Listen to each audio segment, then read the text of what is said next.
All right, I'm going to now open this up for questions. This should be fun. And we've got two folks and that are going to bring their mics down, Tim Aiken and Marsha Knudsen, and we'll give as many people as we can an opportunity to ask questions. I think I saw a gentleman here with his hand up first. Yeah, first question. Oh, I have to give this to you.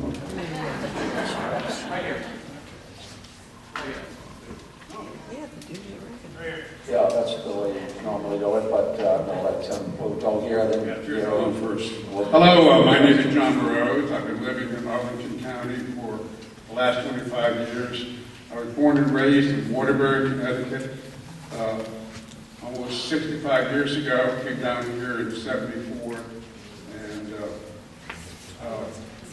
I used to go to college in Western Connecticut State College, which was 30 miles away on my way. We used to drive down 84, and the halfway point was Newtown. I know the history of Connecticut well, as well as the history of Newtown. During the Civil War, Not a question! in Waterbury, Connecticut, and some of those soldiers are buried in Arlington. Okay? We got police officers there from now. The problem is, we don't want to set up a precedent here. Is that how many veterans are on that board? Raise your hand, please. How many people have finished a career in the federal government? I don't know, and it's not this lady here had her hand up next. Thank you so much for holding this. It's been very helpful. Congressman, I know you're pro-choice, but why aren't you pro-choice when it comes to self-defense for women?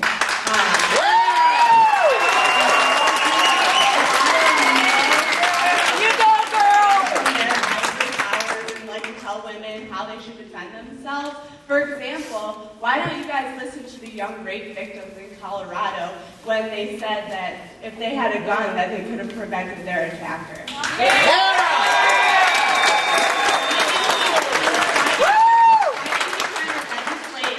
Women into being victims. That's all I want to know. You're supposed to wear yourself. We'll let this gentleman now speak.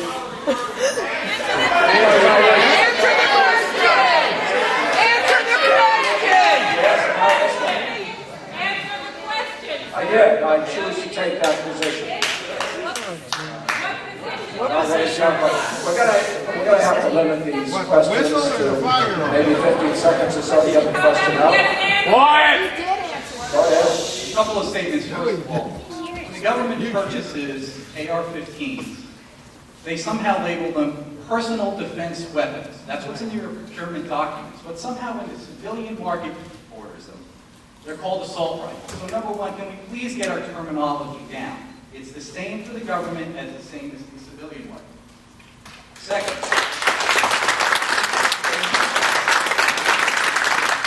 let's take care of some things that are very important. The federal government, through the DHS right now, is purchasing in excess of 1 billion rounds of ammunition, hollow point ammunition, which is illegal under the Geneva Convention. It's 2 billion. At the same time, we're sitting here right now. Now remember, the amount of ammunition that our federal government is ordering is equal to wage war in Iraq for 20 plus years. My question is, can you explain to me why the government is procuring so much ammunition, hollow points, and also please explain to me again, why do we need 2,700 armored personnel carriers that are being delivered to parts of the United States? So they can use them against us. Now we're going to go to the middle here. And,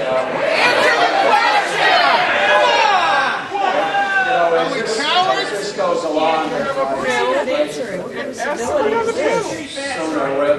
we're here to communicate. I want you to be able to ask a question but choose. Go ahead. We have legitimate concerns. Why don't we make it mandatory that when guns are sold in the United States, they have to be sold with a gun law? They already are. They already are. There are one.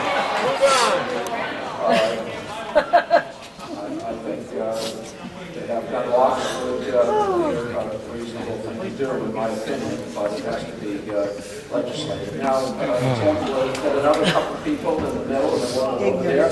Marcia is also, has a microphone. I'll let you choose somebody else. And over here. All right, so there's been a lot of talk about what we can do to reduce violence and such sort of things. And I read a couple articles today to write down here so I'd be prepared. And I read that assault weapons accounted for something like 4% of all crimes in the country. Why are we focusing on this, on guns that are overwhelmingly used by law-abiding citizens to protect themselves, their homes, for recreation? It's a killing school children. Weapons you say require. Why do the police need it? All they're good for is killing large amounts of people quickly. What are these large amounts of people that the police need to kill in that short amount of time? We have all these laws. When do our rights come into play? What kind of amount of production are you allowed to get before we start balancing my rights under the Constitution, which is rights as a person to defend myself effectively? Well, in my judgment, no one needs a military-style assault weapon that was designed for combat purposes.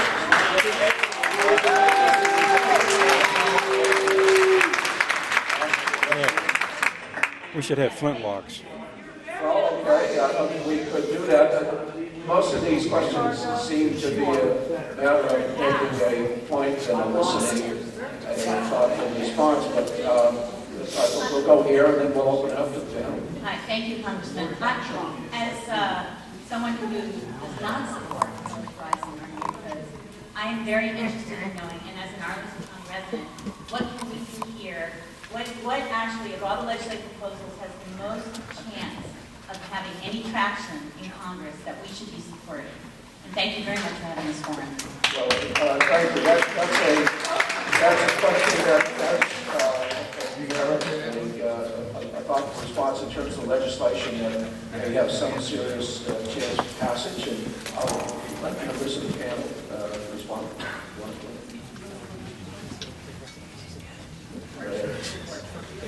No. Well, I'll speak loudly. How about that? All right, does anybody else have a microphone? No, we've got it. We've got it. I wasn't holding it close enough.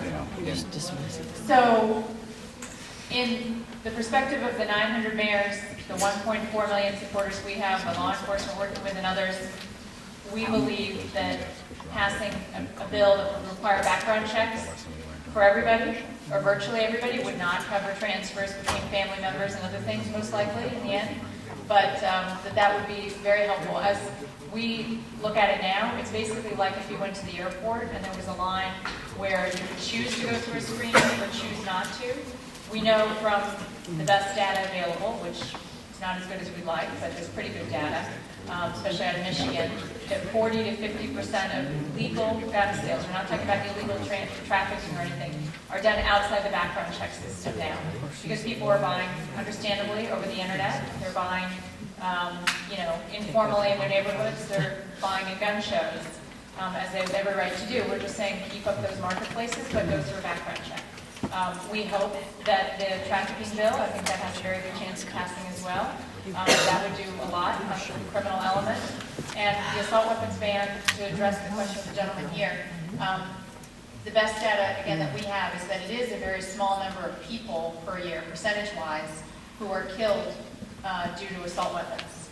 No, personal defense weapons, please don't call them assaults anymore. The trauma to communities and the damage from multiple gunshot wounds, I've heard testimony from various emergency room doctors, including the Newtown physician, one of the Newtown emergency room doctors, that those children couldn't survive it because it was an assault weapon. The other issue with assault weapons, high capacity magazines.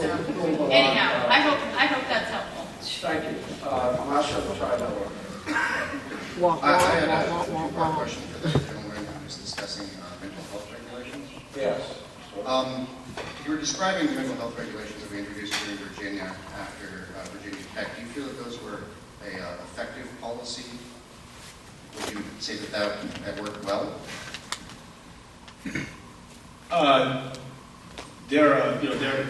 They're addressing a narrow class of folks, and so I think the jury's still out. But it's not. It wasn't like there was a comprehensive effort to change the way we deal with it. They just said people who are civilly committed now in the outpatient setting are prohibited. So someone like Cho would be prohibited. So, how many people you stop in a situation like that, you don't know. But there has been a lot of denials in Virginia of people who were trying to buy a gun who were seriously mentally ill. So I think in that regard, it's a success. So my follow-up again Well, is, we don't have time for follow-up, sir. if it's, I'm the sorry. state's been Marcia, doing the it, next why should it be a federal question. issue? The next question? No. There's too many people left in line, so I'm going to have to. No, I'm going to go here, and then I'll go back to Tim. Go ahead. Hi, Chief, I have a question for you. I'm from Alexandria as well. I hate to bring up a painful subject, but a couple weeks ago there was an officer shot right outside Loud Crash Elementary in Alexandria City. And that is, as you know, Mark Warner's home precinct, so that really hits home for us here in Virginia. The taxi driver who shot him was later apprehended at the corner of Fordham and Bellevue. And I just wondered, are we going to find any information about who this man was and how he got his gun? And I'm really, really concerned about our police officers and being outgunned and right outside the elementary school when those children were in the playground at that time when that happened. So I just wondered if you can talk a little bit about that. And again, I think all of us here, everybody here, really wishes that officer just the best of luck.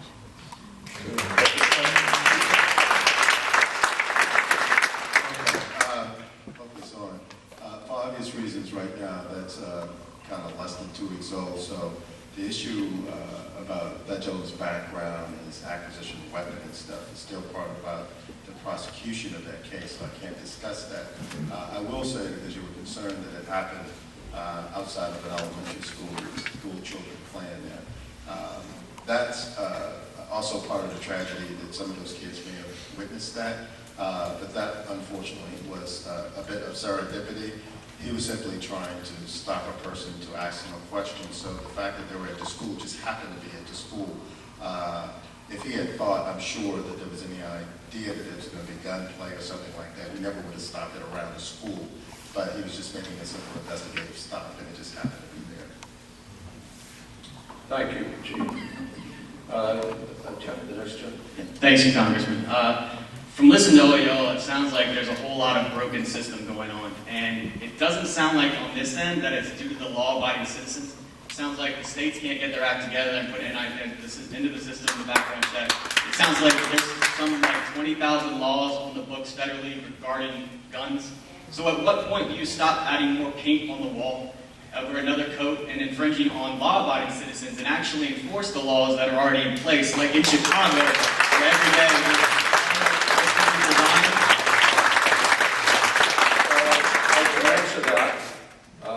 when the number of deaths from firearms goes down appreciably to anywhere comparable to other civilized nations, the fact that 30,000 people die of firearms each year is too much, and that's why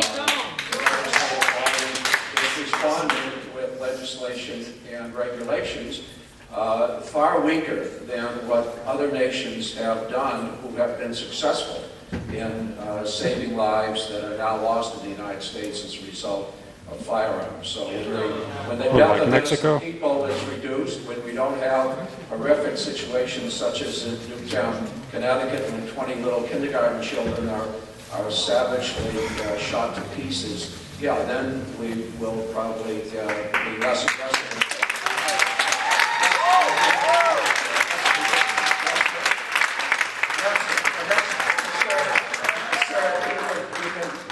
Channel 4 all you want, but I'm asking the next speaker to ask a question. Yes, sir.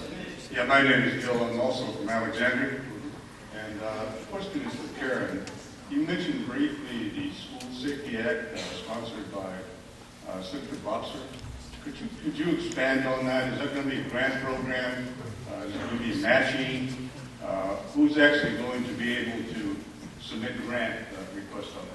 If you could elaborate on that, I'd appreciate it. Thank you very much. Sure, I'll do that briefly. From what I know, it's actually reviving and expanding a program that existed before, and it will be administered by the Department of Justice. And it requires the local school district and the local law enforcement to come together and say, these are the things we think facility-wise or structurally wise would make these schools safer. It is going to be voted on in the Senate Judiciary Committee likely tomorrow. There's information on, if you go to www, for those of you who are interested in these bills, you can get the bill numbers by going to judiciary.senate.gov, I believe it is, or Google Senate Judiciary, and you'll see the list of markups. Thank you very much. And the markup will probably be on C-SPAN as the markup for the gun trafficking bills. The next gentleman of this line.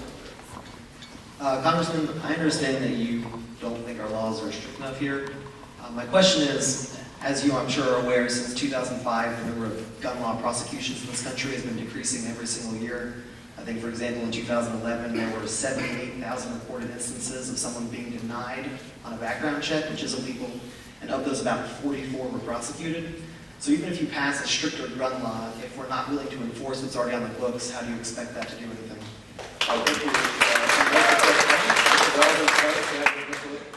It's a very good question, and as an ATF agent, I know it quite well. There are two approaches. We want to prevent people who shouldn't have guns from getting them in the first place. That's what a NICS denial does. But as an ATF agent, I don't think that you want me to focus my day trying to hunt down someone who doesn't have a gun who shouldn't have one. You want me to go against the people who already have a gun who shouldn't have one. And that's why we were focusing on those people and bringing them to justice. So that's the reality. There are 1,500 special agents with ATF. That's less than the Phoenix Police Department has police officers. So we could not go out and focus on people who could not get a gun through the NICS system. And that's why the NICS system works. It prevents a bad guy from ever getting a gun in the first place.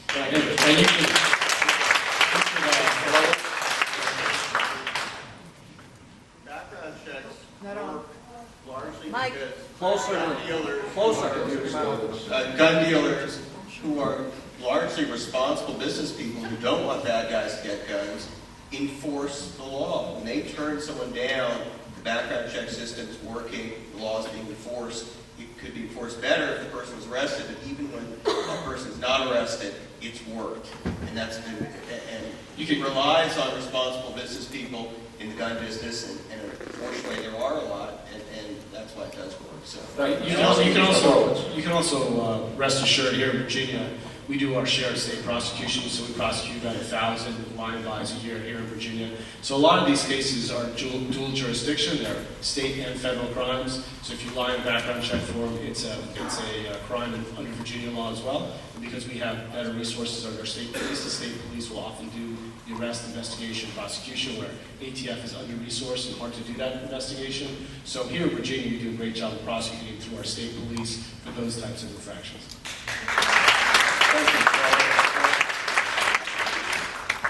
This is a question to you, Mr. Moran.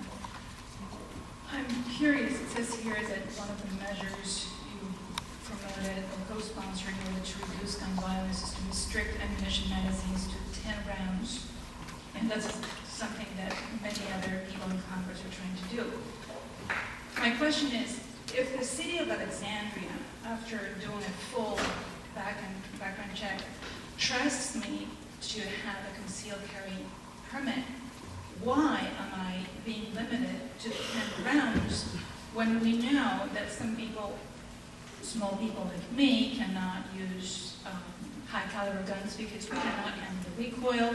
We also know that in very, very stressful circumstances, like when you're trying to defend your life, your accuracy goes to hell. It happens to law enforcement officers who, in the line of duty, miss a lot of shots. So I'm curious to know if I'm allowed to carry a gun to protect myself. Why are you, Mr. Moran, trying to limit my ability to defend my life by reducing magazines to 10 rounds?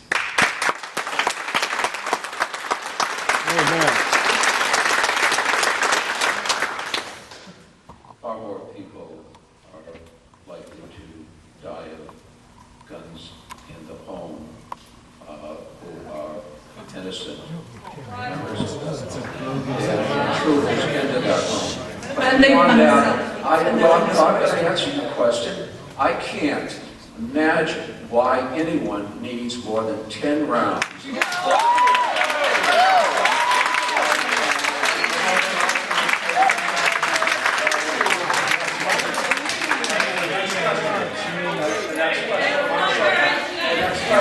All right, let's all over here. Arbitrary and capricious. If you were to say the United States assault weapons ban, if you were to implement another assault weapons ban, crime stats didn't go down, you even put a limit on how many bullets can be in a gun, would this eventually lead to a point where you go after handguns? Let him speak.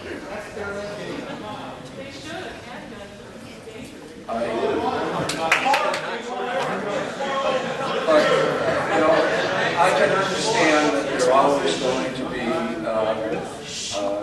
people who are paranoid over government attempting to intrude into their life and their own individual affairs. There is no plan to go after handguns, although I do support legislation that would limit purchase. Oh, government's not paranoid, right? No more than one a month, which seems to me.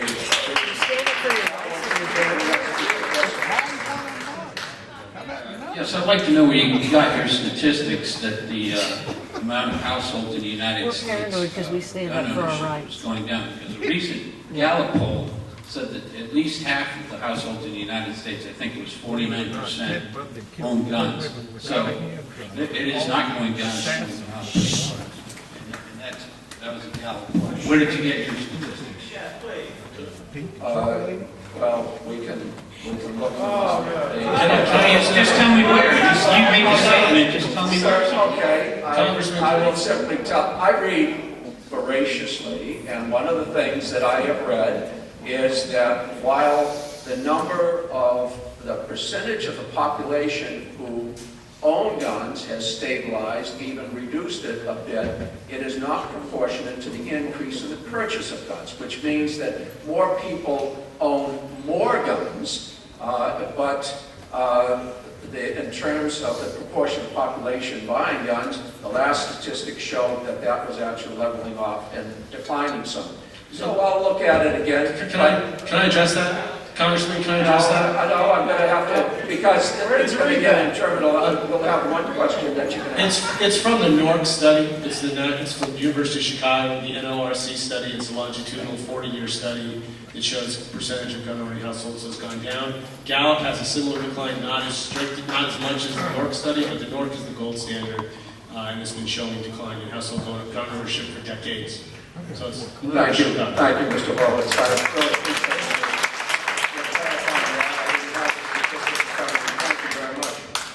Yes, ma'am.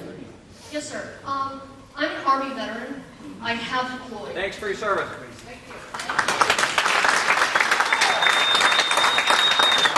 I'm a single parent of 2 children. I have a concealed carry permit, and I am trained. Okay? As Mr. Chipman said, these so-called assault weapons, what we're talking about is weapons that fire 1 round with 1 pull of the trigger. Why is it that I, as a human being, can carry a 1911 on my hip that also fires 1 round with 1 pull of the trigger, but somehow I'm not to be trusted with an AR-15 that does exactly the same thing? Again, I repeat, in my judgment, I can't imagine why people need assault weapons that were designed for military combat in our schools and on our streets.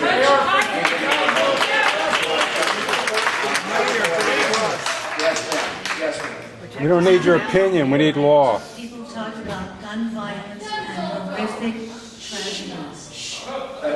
The lady was talking to I have listened all night to people talk about gun violence and horrific tragedies. That's quite the spin by the lot of you. These are crimes. You talk about taking away the rights of free citizens. What have you done to put on the books penalties for people who commit these crimes, regardless of their mental health? It is not what somebody thinks that laws should be made about, because that puts us on unequal grounds. It should be on what people do. And if people kill in no-gun zones, why isn't the death penalty being reintroduced?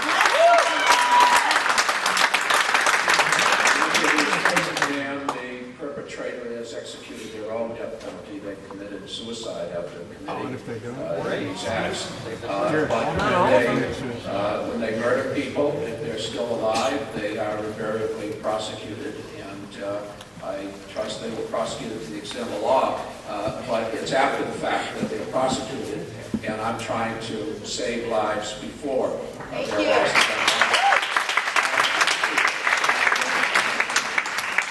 I guess this is kind of directed to the chief.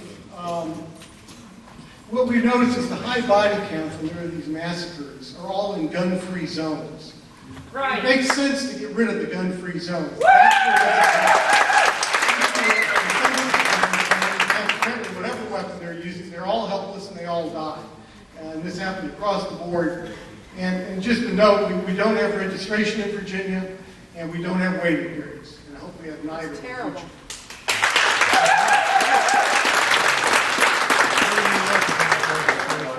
I'd be happy to answer that. Well, first, I think it's very important that we get our facts accurate. I don't believe the parking lot where Congressman Giffords was shot was a gun-free zone. I don't think Fort Hood, the largest military base in the world, was a gun-free zone. I've been on Fort Hood numerous times, and it's not good. It's a federal law, you can't carry. We're going to end this soon. I think I read the other day, Mayors Against Illegal Guns did an analysis of all of the... Consider the source. I can't have a conversation. I mean, I think I tried to be respectful. I mean, I'm just telling you what I see as the facts. You might have a different view of them. That over the last 4 years, there have been many mass shootings. And I think about 25% of them, it's true, were committed in areas which you would consider were not allowed to carry a gun, like probably in the school right now. But I think that that is not accurate, that most of the 33 people killed each and every day in this country is killed in a gun-free zone. It's not correct. It's not correct. I'll give you one more. How many gun deaths would be prevented if we ended the war on drugs?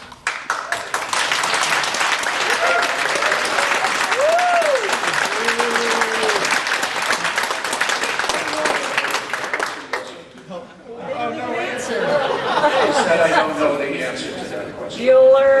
Good evening, Congressman. My name is Robert, a member of the Madison City, so I'm not new physics, so I'm not familiar with you and your politics. So this is a question that I have not to try and trap you or give you a hard time. I'm genuinely curious. And you can either answer this or your board members can. Are you open to maybe allowing teachers and other members that happen to reside in school or other sorts of gun-free zones to be allowed to carry in those places? Because before you answer that question, would everybody who has an orange sticker please stand up? The what? If you have an orange sticker, please stand up. As you can see, there are a lot of people here who are legitimate law-abiding gun owners. I will never hurt an innocent person. And I think most of the people who just stood up would be more than happy to defend innocent lives should a psycho like the person who killed his sister were to come into an area and commit an act of violence. Sir, I would be opposed to teachers carrying guns in the classroom, and I would not want my children in a classroom where the teacher was.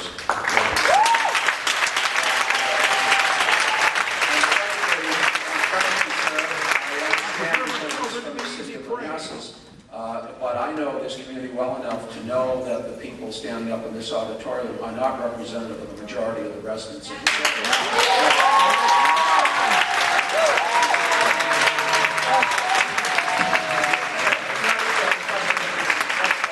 All right, Marsha, we'll go there. We'll go there. Hi, thank you very much for your information about the physical laws, but after you said that, I still have many questions, kind of like there's different terms for guns. There's a lot of sensationalism with the Newtown Act, in which he was originally described as severely mentally ill, and and then later they will change it to schizophrenia, and then eventually to Asperger's syndrome. But Asperger's syndrome, is that included in your new laws? Because that's more of a social interpersonal thing, and as well as the definitions of severely mentally ill versus, that's a term that they use to direct financial resources to people who need intervention services like housing, and the term of an Axis 1 diagnosis, which would include some of those other things you mentioned, as well as things like PSD, and on that might impact people who just have mental health issues such as military coming back from combat. Thank you, ma'am. That's a very good question. Asperger's let me just take a crack and then I'll give it to you, Joe. Asperger's syndrome is on what's called the autistic spectrum. There is no correlation between people being on the autistic spectrum and they're being prone to violence. They are not, to be autistic is not to be violent, and in fact, there's a reverse correlation.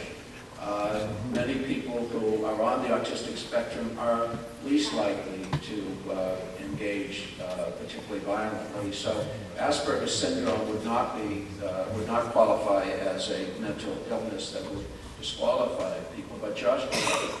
I think, it's not necessarily, I don't think you want to do this by some type of random, like you have a disease, right? I mean, I think it's something what we're moving to, what California has done, and I think what Indiana has done, and even what I think now Congressman Begich and Lindsey Graham are talking about is looking at recommendations of someone who's being dangerous to self or others, which is an idea. Risk assessment is something that psychiatrists and mental health professionals do, and then making sure that a court oversees that, so it's not just someone, a psychiatrist saying this person is dangerous and that's it, but to say, okay, I think we need to refer this to a court and make that determination. And then what's I think interesting about some of these new laws is that they're not permanent bars, right? The courts can keep reviewing this again every 6 months. In California, it's a bar for 5 years. However, the burden is on the state to show the continuing dangerousness of the patient, so the patient can petition to get their rights back at any time. And I think those are state approaches, and the federal, and there's some proposals to recognize those as federal disqualifiers, but it's certainly not on you have schizophrenia, therefore you're declined. I think it's something, what we're looking at is just looking at more of a dangerousness type of model of mental health intervention. Thanks very much, Mr. Horwitz. Good response. Next question. I'm one of your constituents, Mr. Moran, and my question is regarding the Fixed Gun Checks Act, H.R. 137. Now, I know as my congressman, you would never support any legislation that's not authorized by the Constitution, so my question is, how do you reconcile requiring background checks on all private sales when the 10th Amendment forbids the federal government from regulating intrastate commerce? The 10th Amendment forbids the federal government from regulating interstate commerce. Intrastate, you meant? Yes, you swore an oath to uphold the Constitution, so I'm assuming you read it.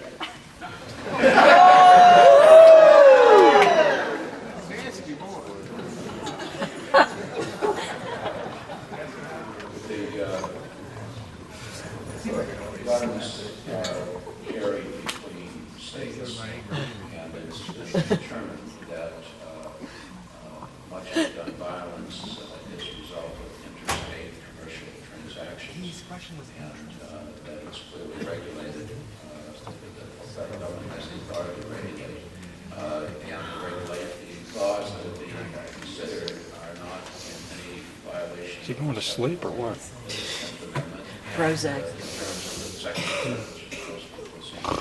Reference, it was clear from the Supreme Court decision, whether you agree with it or not, it made clear that commercial transactions are certainly subject to federal regulation.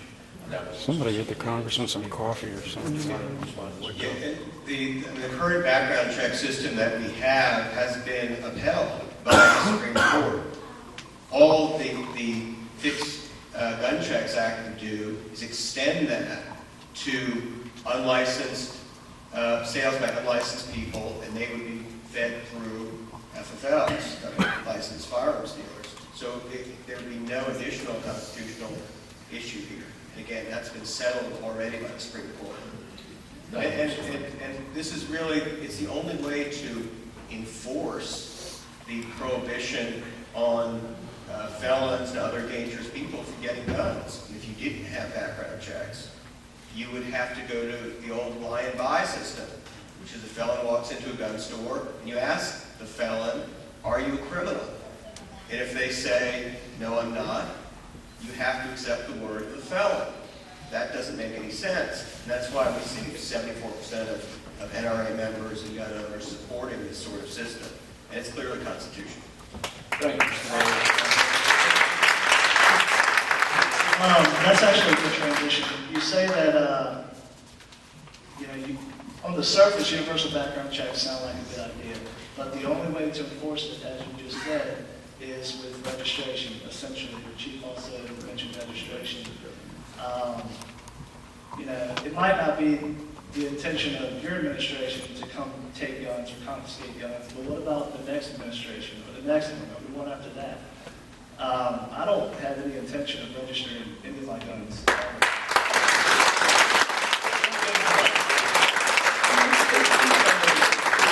That's a slippery slope. That's go ahead.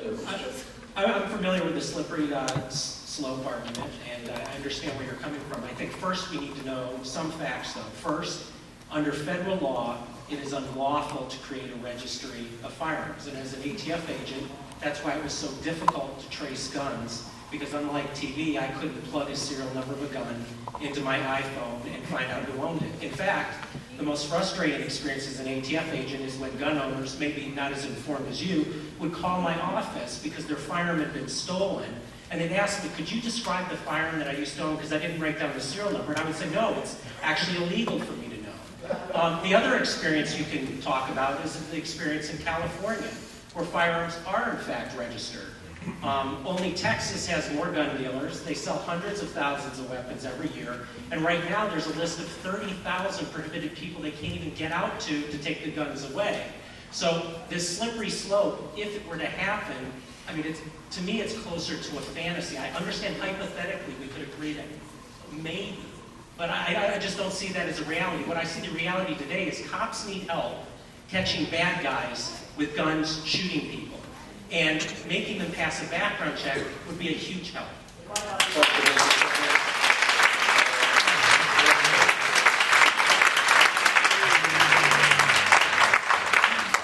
Good evening. My name is Arlington. Incidentally, this is going to be the last question. I'll give you one more, Marcia, and then that'll conclude. Yes. I've lived in the D.C. area for quite many years. I have 2 little boys. So when I hear about school shootings, it really breaks my heart. Particularly think of them being victims. So with that being said, I really do agree that we should get rid of the no gun zone, because that is a magnet for killers coming in knowing that our children should be guns. But my question is, in the Connecticut shooting, the gun was actually stolen from the guy's, the shooter's mother. So how does any kind of legislation help with that aspect? And I also feel that the gun debate has gone so furious that even the Alexandria Police Department kidnapped a child and put him in a cage for having a toy gun. A 10-year-old boy playing with the toy was brought to juvenile detention and actually exposed to real criminal children. And I wanted to get a comment from Chief Cook about that. How do you children in jail? Chief, do you want to respond to that? Okay, about 90% of that is wrong. The child did not go to juvenile detention. He wasn't exposed to other criminals. He was taken to court services, and in our system of government here in Virginia, court services decides on charges, if there's going to be charges against a child. It wasn't just a toy gun. A lot of that is after the fact. It turned out to be a toy gun. But before that happened, and what governed a lot of this is that we had a very frightened parent whom that weapon was exposed to their child. At the time, no one knew that it was a toy gun. After the fact, it's very easy to come up with these answers because we have hindsight. But for a day and a half, no one knew that this was a toy gun. They assumed it was a real gun. So all of the investigation and what was happening leading up to that was there. So all I'm saying is that the child was taken there The child ends up with services that the child needed. The child has no criminal record. He was not exposed to any criminals. And indeed, I will say this to you. I think in the future, for myself and my department, we will be more careful in the communication of charging or trying to charge a child for something that turns out to be technically a criminal offense, but not necessarily the best way to handle that particular child. I will admit to that. What I will say, though, is that the harm to the child is perceived may not be the reality of what actually happened. Okay, thank you. Hey, Chief, if it takes 3 days to get or knock the thing out of a toy gun, you need some new pump. Check the evidence locker. The president has allowed CDC to do more research. What are your thoughts on that? Thank you. I think there should be more research. Research has been prohibited on the Appropriations Committee. The National Rifle Association has been not only getting members to substantially reduce, in the case of CDC, eliminate research with regard to gun violence, but also cutting the funding substantially for the DICT system, even though they gave lip service to saying they supported it. They made every effort possible to make sure that there weren't sufficient resources to implement it. So both research and the keeping of the National Instant Criminal Background Check system, I think, should be adequately funded even in difficult budgetary times. So I'll let one more question. This will be and then I'm going to just make some closing remarks and we'll conclude. Yes, sir. So Congressman Moran, Andre Sokojo, and of course, I appreciate very much your organizing this tonight. And you know my background already, 27 years in the Army, 9 years of wartime service in Vietnam, and got shot early on in the combat. And fortunately, the Vietnamese communists who shot me didn't have these hollow point weapons, well, certainly just ordinary carbines. But what I want to say is that, you know, I'm a long-term member of the NRA many years ago, and I believe strongly in the Second Amendment, and I'm glad you support it, and so does the Supreme Court. That said, I'm on Congressman Moran's side, and I have a 38 police special and a 20-gauge shotgun for home defense. I can't imagine a reason why I would need a AR-15 type military type weapon, or why any civilian would need it. As a matter of fact, I would like to have those things off the street because I think it would enhance my ability to defend myself. I wouldn't be outgunned. Can I ask just a quick question? No, let me talk about the government. Just on the government. I think one of the most fatuous arguments for people who believe they need assault weapons for their own defense, for protection against our own government, is just simply ludicrous on 2 counts. Okay, well, real quick then, sir. One is simply because the way we preserve our democracy is by preserving it the way through exercise of the vote and selecting, getting the right people into office. The other thing is, as an Army officer, used to be an enlisted man, squad leader and all that, if I was working for the federal government and say, you know, you're Joe Blow, and you're sitting in your house with your AR-15, and I have an order to come in and take that, and I've got a squad behind me, all, you know, like the gentleman with the ATF, you know, you couldn't hold off against it. The Japanese only had 48 people killed by guns in a whole year. Look at all platitudes. Thank you, sir.